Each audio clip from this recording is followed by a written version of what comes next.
Good morning, everyone. Thank you for attending VPA's Hot Topics webinar, Follow the Money, Things Every Journalist Needs to Know When Covering State and Local Politics. We hope that you'll take away lots of helpful information that you can use when reporting on the candidates of political campaigns in your communities. A few housekeeping notes. Everyone is muted during the webinar. If you have questions as we go along, please type them in the Q&A section on your screen, and we'll get to them at the end. We would also appreciate any feedback you have about the webinar and ask that you take a moment to answer a few quick survey questions afterwards. Today's webinar is being recorded and it will be made available to everyone in the next day or two. Now I'd like to introduce our presenter. Sharing his vast knowledge with us today is David Poole, Executive Director of the Virginia Public Access Program, which he founded in 1997. VPAP is a nonprofit organization whose mission is to increase public understanding of politics and government by organizing and presenting information in ways that are easily accessible and free of partisan bias. VPAP's nonpartisan work has won awards from many organizations, including the Virginia Coalition for Open Government, the Wilder School of Public Policy at VCU, and the Society of Professional Journalists. David is a Florida native and graduate of UNC Chapel Hill. He worked as a newspaper reporter from 1983 to 1997. His last assignment was state capitol correspondent for the Roanoke Times and Virginia Pilot. Thanks for being with us today, David, and I'm going to turn everything over to you now. Thank you so much for that introduction. And I am really interested in the list. We've got reporters from, small dailies to big metros to weeklies and everything in between, a couple of online websites. So I'm going to try to run through this as quickly as I can. I know some of you are more interested in other things, and so I'm going to leave plenty of time for you to ask questions in the end. This was advertised as 7 things you need to know. My wife told me last night, they're never going to remember 7 things. You need to chop it down. So I've got it to 5. If we can go ahead and share that in the chat, I've got a Google Doc that you should link to and check it out as I go through. If you have any questions, let me know. I've been doing this quite a while, and let me just tell you, my experience has been, we maintain a giant database here at VPAP of campaign donations, election results, lobbyist information, now all the redistricting stuff. There's a ton of data. And I remember when VPAP first started, and I remember, talking to reporters at the Pilot, and they're like, what do you see in the data? I was like, I see a lot of things in the data. What do you have in mind? And often there's things don't connect, right? What really works with data-driven journalism is when you have an idea that you can check in the data, and it's maybe not a story in of itself, but it might be a paragraph in the 7th paragraph that gives you some metrics that kind of reinforce what you're seeing, what you're hearing and seeing as a reporter. So example, we did a visual the other day about early voting, and the idea came from a tweet I saw from Graham Mumma at the Mercury, who pointed out that Republicans were encouraging. This is right when early voting started, and all of a sudden Republican candidates were posting themselves voting early, and they were promoting it. And Graham said something like, Republicans who last year were skeptical are now talking about early voting as a way to cure. They're spinning it as a way to cure voter fraud, which I found kind of an interesting idea. And it got us thinking, well, I wonder if the people who are voting early so far, how many are Republicans and Democrats? And that had us dive into the data. We also buy data from a company called L2 Political, which they kind of project what everybody's party is, and that's based on their primary voting history, some commercial data. We've looked at it for our staff. We know it's not bulletproof, but from a broad perspective, it was helpful. And it did show, we were able to show that, the Republicans who had kind of stayed off the sidelines of early voting were really now making it a lot less lopsided in early voting, at least in-person early voting. So that's the best way data can be used, is when you kind of connect something that someone says or you're hearing out in the campaign with the data. You can't just kind of go to the data and type, give me a story about the campaign. It just kind of doesn't work that way. So anyway, I'm gonna run through these kind of things. Part of it's just how to handle and not be spun. The first one is, don't let candidates spin you, because believe me, they're just out to try to, this, they're trying to get a story. And so the first one is basically be really wary of when they kind of leak stuff to you to show you how much money, to impress you with how much money they raised. And if all you accept is just their top level number, you could easily get burned. There's things they don't tell you. So I would demand to see a copy of the report, at the very least the summary G&H, but ask them to see an image of the whole darn thing. They've got it, or if they don't, they can generate it very easily. So in other words, don't leave yourself open, to find out, which happens early in the campaign, candidate X says they raised 1.5 million, and you find out half of that was simply just a transfer from their Senate account to their governor's account. And they didn't really raise nearly as much money as they claimed. So unless you see the report, you really, you leave yourself open to kind of having to come back and eat some crow on that.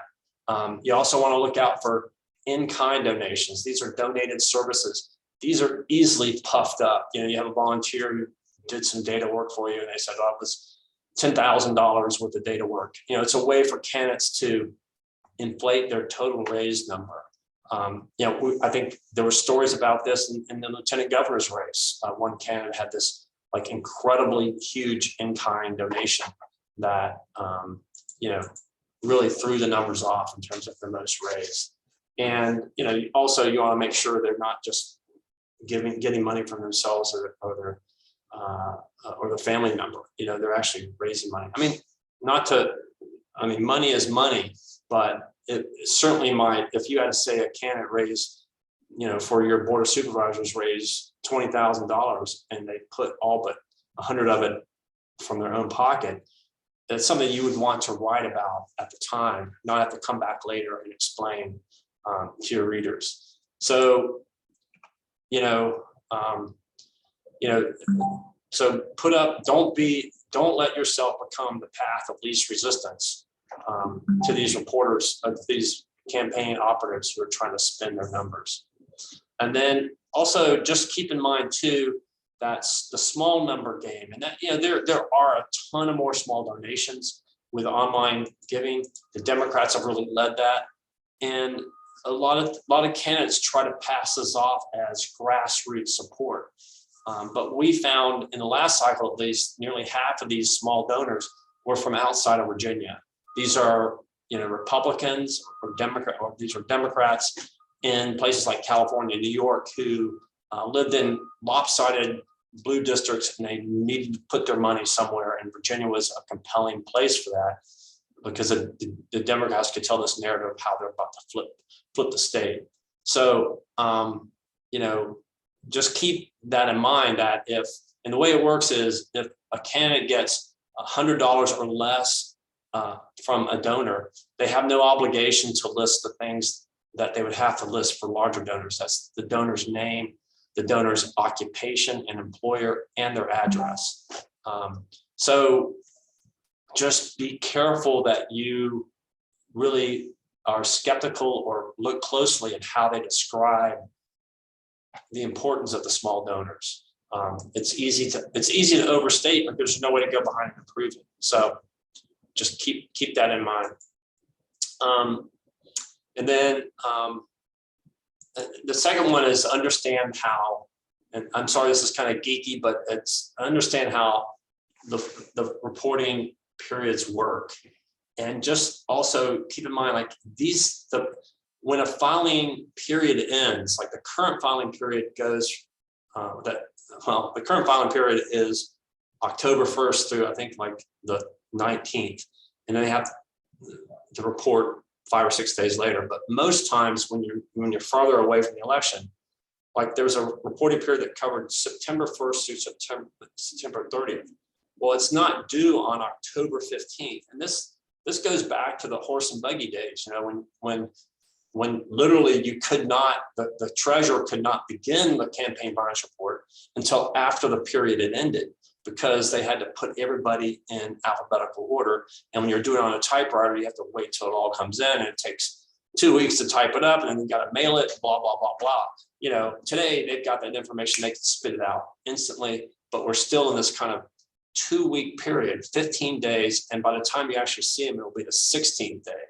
So just keep in mind when the reports come out on the 15th, which is next Friday, and you get the data on Saturday, what you're looking at happened over 2 weeks ago, and a lot can change in 2 weeks. So just kind of keep that in mind, that the stuff I wrote, if it were milk, it would be spoiled by then. So just keep that in mind.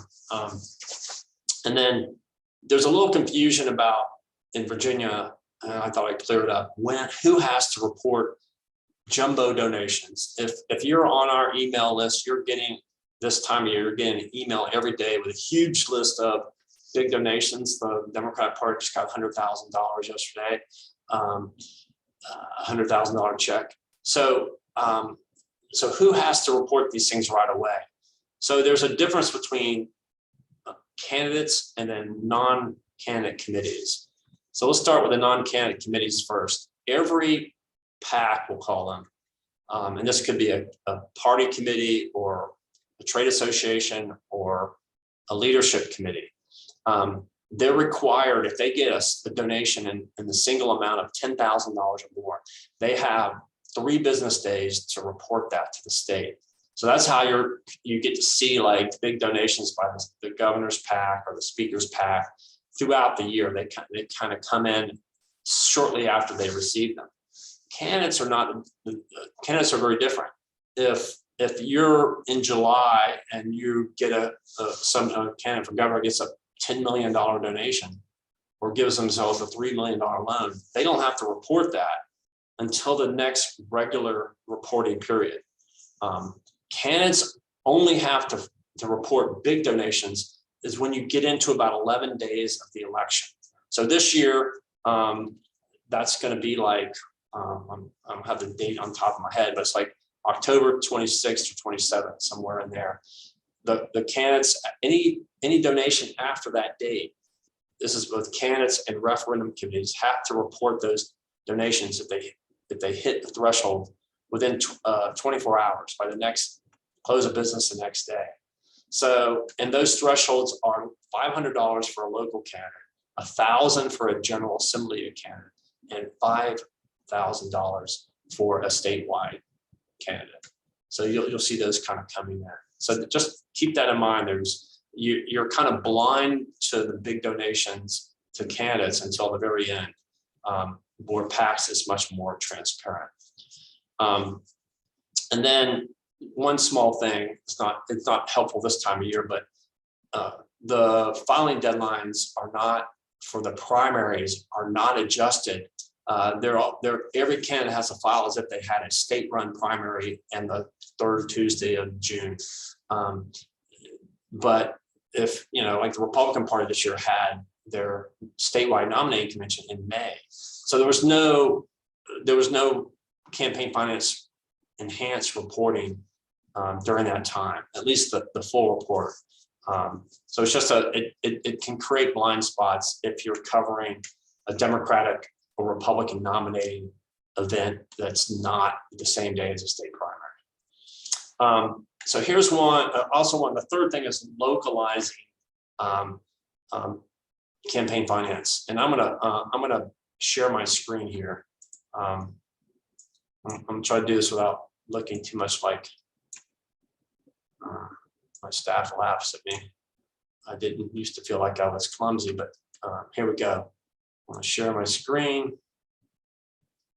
And I'm going to try to do this kind of live presentation. I believe this is it here.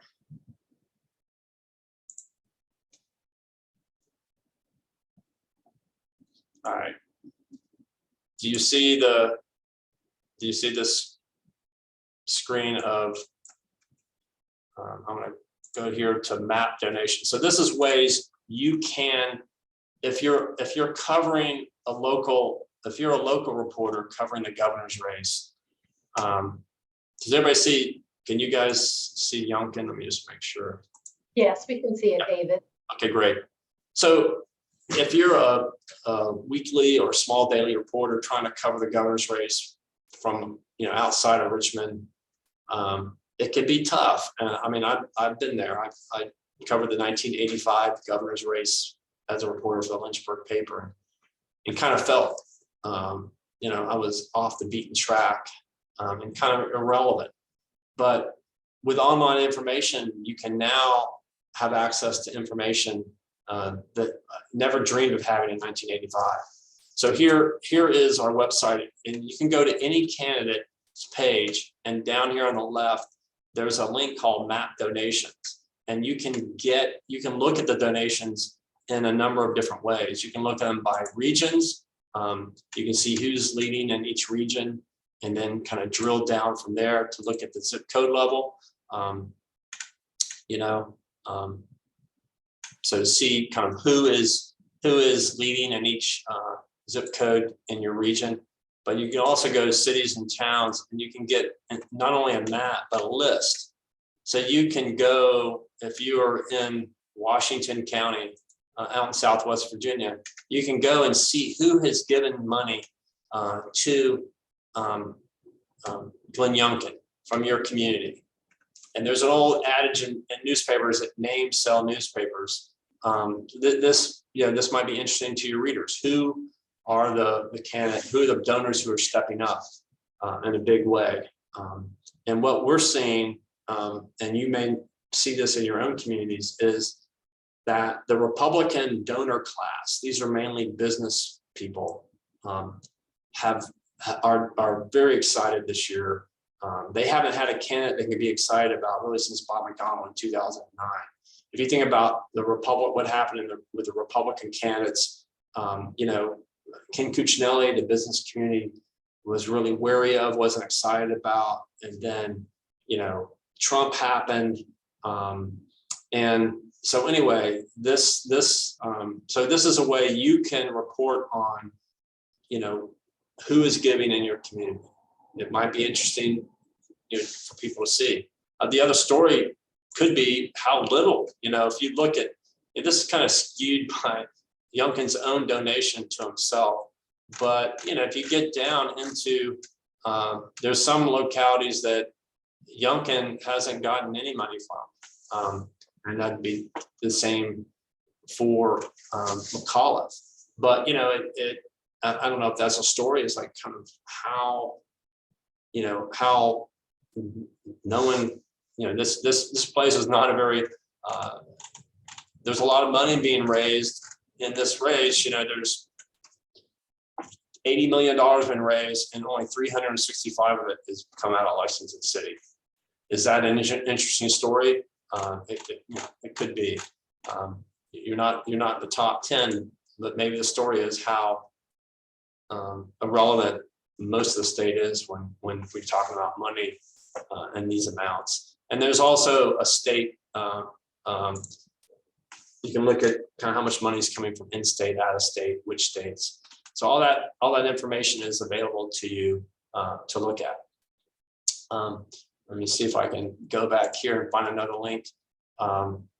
We also have a thing that's called in the governor's race. If you go to the governor's race, if money were votes, and it will show you, who has done the best in each region. So let's say you're a paper in the Valley, you can click on the Valley and see that, McAuliffe has raised 13 million and Youngkin has raised 10 million. And then if you're in Harrisonburg, you can zoom in and do some more reporting about that. You can even go down to the zip code level and see who the donors are from that zip code. So you can see Youngkin's in this zip code here, Broadway kind of area, and you can see who the donors are to each candidate. Again, it's easy to get into the trees really fast, but the information is there for you.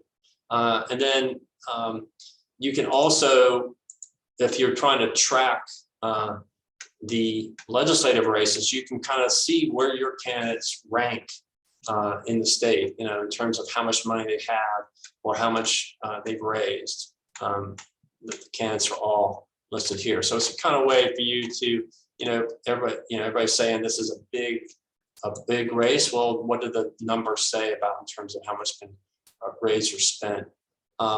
We also have some visuals. We try to take all this complex information and simplify it. This is, we'll just look at incumbents. This is the House of Delegates in the last filing period. And we've got 6 different ways to look at the money, and you kind of can see what percentage of their money comes from each sector. So there's small donors, that's we mentioned $100 or less. Here's business donors. You can see that some candidates are, a huge percentage of their money are coming from trade associations or companies that have lobbyists in front of the General Assembly. You can also, for each of these, you can click on show the dollar amount, which is kind of a different ranking, right?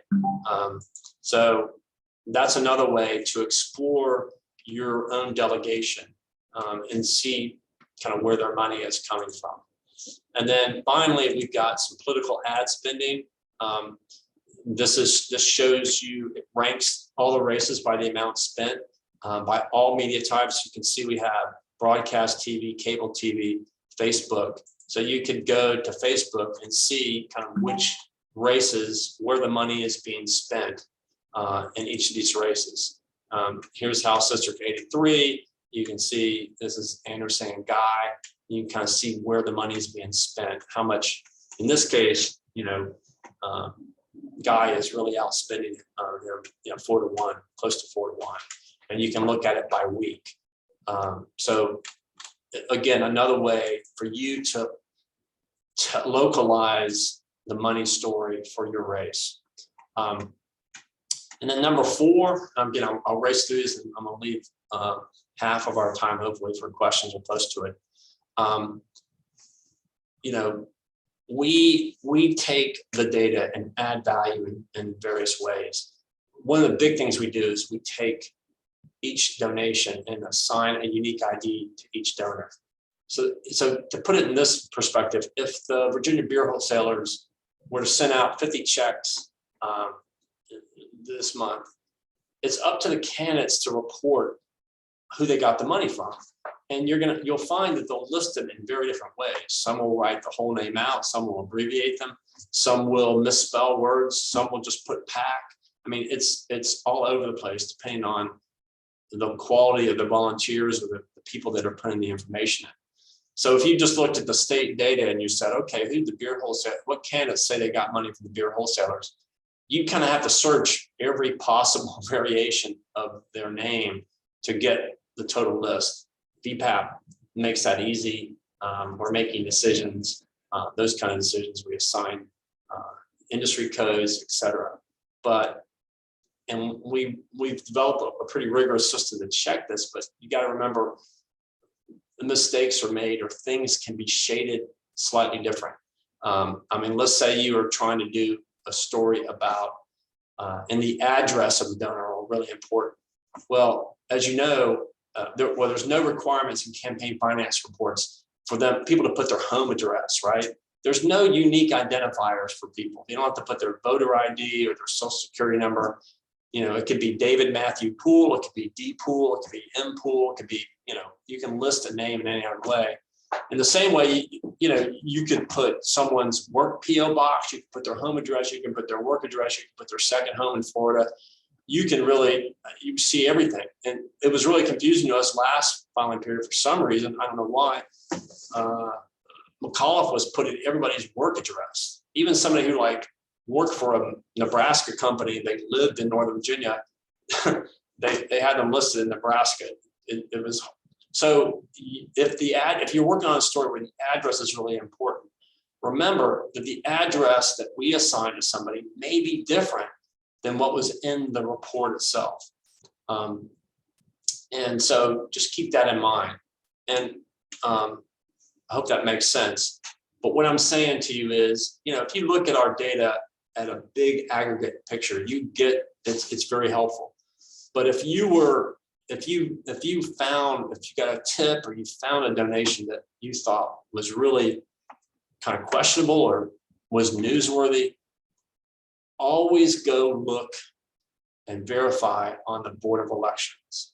You just want to be sure that the public record, if your story is hinging on this one transaction, you just want to make sure there's nothing that we've made a mistake or whatever. You need to make sure that the public record is saying what you're saying it is. And that's true of any data set you do, any government data or anything, aggregated data. You really want to get the document and look at it if you're doing that kind of story that has so much weight on one instance. And then finally, to those of you that are toiling out in the Lynchburgs of the world or the farm bills of the world, wherever you may be working. Someone gave me advice when I was a reporter at the Lynchburg paper, and it was really good advice because I was like, gosh, how can I cover the Durrett Bilal's race from here? I'm just like, who am I? And this person said, listen, if you understand, really understand what's going on in your, say, local Republican unit right now in this Wyatt Durrett nomination fight, you will know it every bit as much, if not more, than the reporters in Richmond, because you really understand on the ground what is happening, what are the issues, what are the factions within the party, how they're shaping up, where the money is coming from, where it's not coming from. If you understand things on the ground, you will have knowledge that the big shots in Richmond don't have. So I would just, keep the faith and know what's right in front of you. You're not going to have, fewer papers are sending people to Richmond these days or wherever, anywhere. So just know what's in front of you and know it well, and you'll do great. So when it comes to reporting in general, and particularly in money and politics.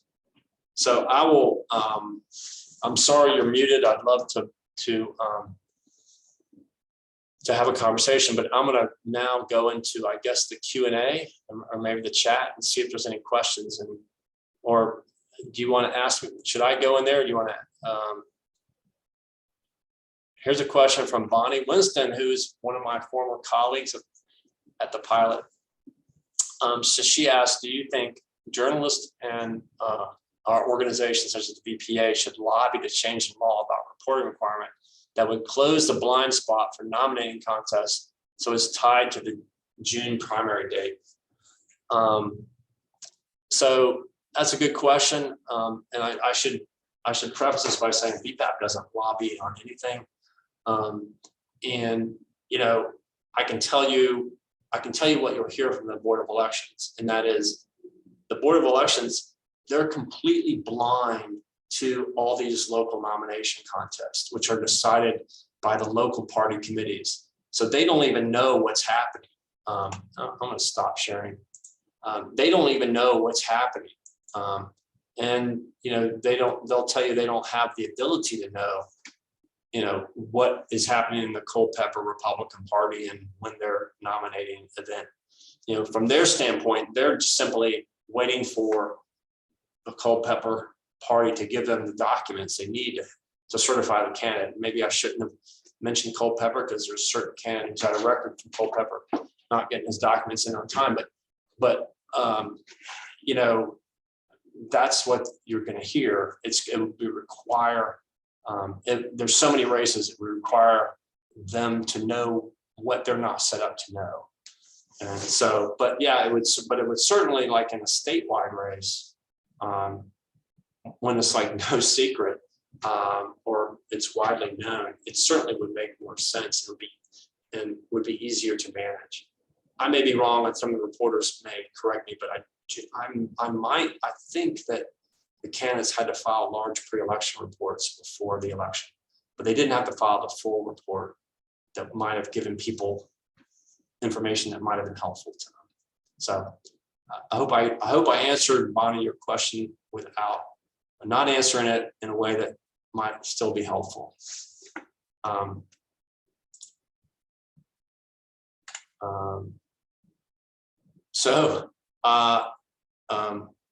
Ren's Green says, what are the other two things to know?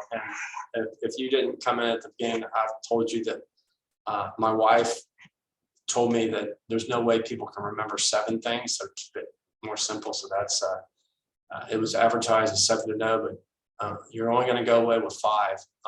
But I was hoping if people have questions to ask them, and because we've got in this, the people that are the attendees are from a wide variety of size publications that are hyper local to, I mean, I think I saw something from NBC News and national organizations signing up, everything in between. So if you've got some questions about reporting, or just if you have questions about like VPAP and how we do things, and or why we do things, or why we do them when we do them, this is your chance to ask. So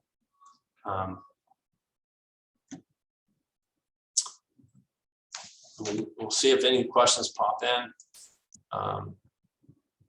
Yes, and if anybody wants to raise their hand, I can unmute you and you can ask the question directly.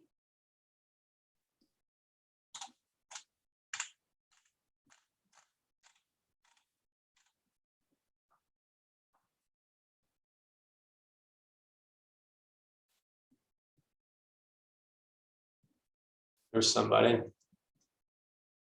Who raised their hand? Oh, okay. That's Ren's Green. Right.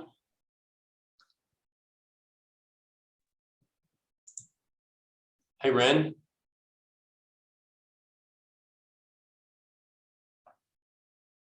Ren, you can ask your question. You're muted, Ren. There you go.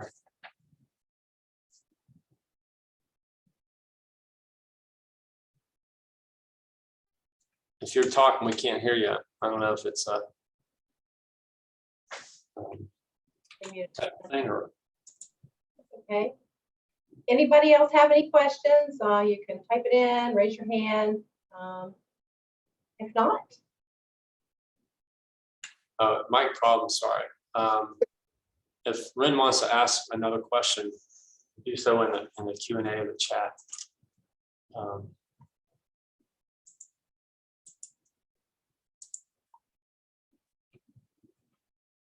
Okay, here's an anonymous attendee.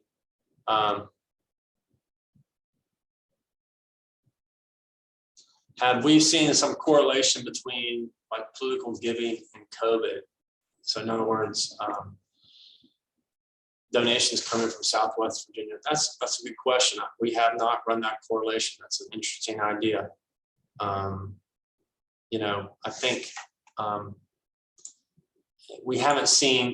we've seen a huge volume of donations, and you know, the donor class in and of itself is usually wealthy and insulated from the huge fallout here, but I guess we'd be talking about smaller donors.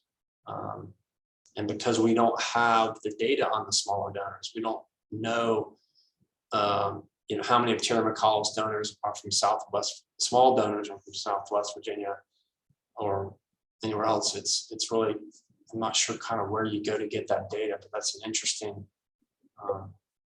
question. All right, Maria Reynoso asked, how can aspiring journalists get started in this field? In field of campaign finance or journalism itself? I can tell you in journalism, there's, boy, if you're looking for a job, I'd contact the Roanoke Times. They've got like 4 or 5 openings right now. They've had some people leave. They had some reporters move up to editing positions. But are you, so Maria, if you want to clarify, are you asking how to get started in journalism, or get started in like specifically like political journalism, or covering money and politics?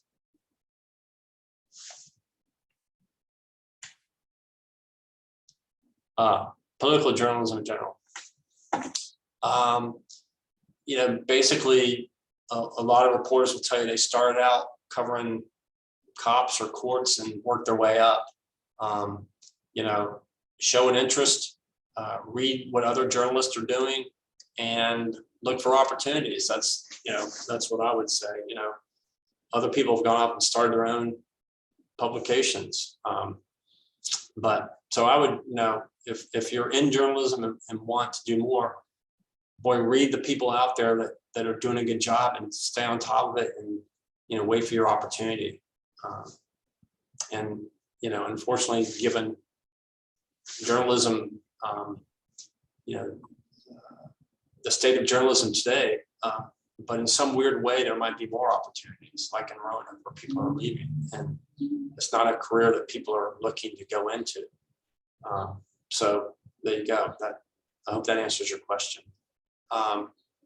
And then somebody asked anonymously, with the rise of social media, do you have any suggestions on how to best cover campaign finance on those mediums like Instagram and Twitter? Whew.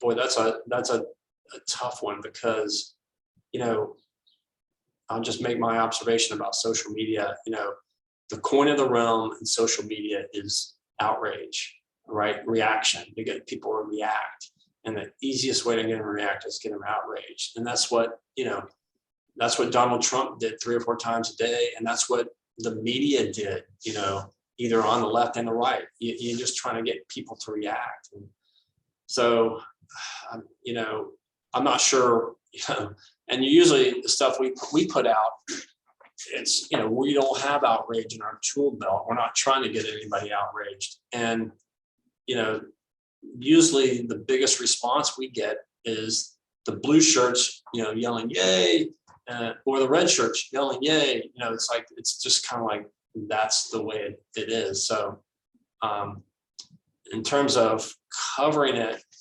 and I guess you mean writing things for social media, you know, we found that we've started to build an audience on Instagram over images, you know, visuals. So, you know, Instagram is a very visual medium. So you would need something like that to get people interested in it. The truth is, you know, most people are tuned out of politics. You know, they are kind of like this to politics. You know, they're too busy putting food on the table and keeping their marriage together and figuring out what the hell their teenagers are up to. To think, have the energy to think about what's going on in politics. So the audience tends to be people that are passionate about it, and on social media, it's more like a mob. So I'm not sure how how that would work. Our stuff on social media, again, that's our experience. So how do you fit into that kind of outrage machine mode? You know, people aren't on social media to look at thoughtful things to think about. They're looking for shiny objects to click on. So that's more my feelings about social media than answering your question. I hope that was helpful, whoever answered that question. can you tell us how much money has come into the Youngkin's campaign from people who used to work with the Carlisle Group? That's a good question. And I'll answer it this way. We haven't looked at that. And that's something that we typically wouldn't do. We put the information out and we leave it to reporters and others to kind of take it to that next step. You know, so, I mean, one thing one could do is look at, you know, I don't know how many, you know, people get donations in a lot of times in the relationships they build in their life and in their personal life or in their business life. I mean, if you've done a deal with somebody and you've made a ton of money, you know, those are very important relationships. So, you know, you could ask that both of McAuliffe and Youngkin. You know, Chair McAuliffe is getting a ton of money from around the state. What's the connective tissue? Why are people doing that? And the same way with Youngkin, are there you know, deals that Youngkin put together where they formed companies and spun them off, and then people invested in their investment funds, which apparently included McAuliffe.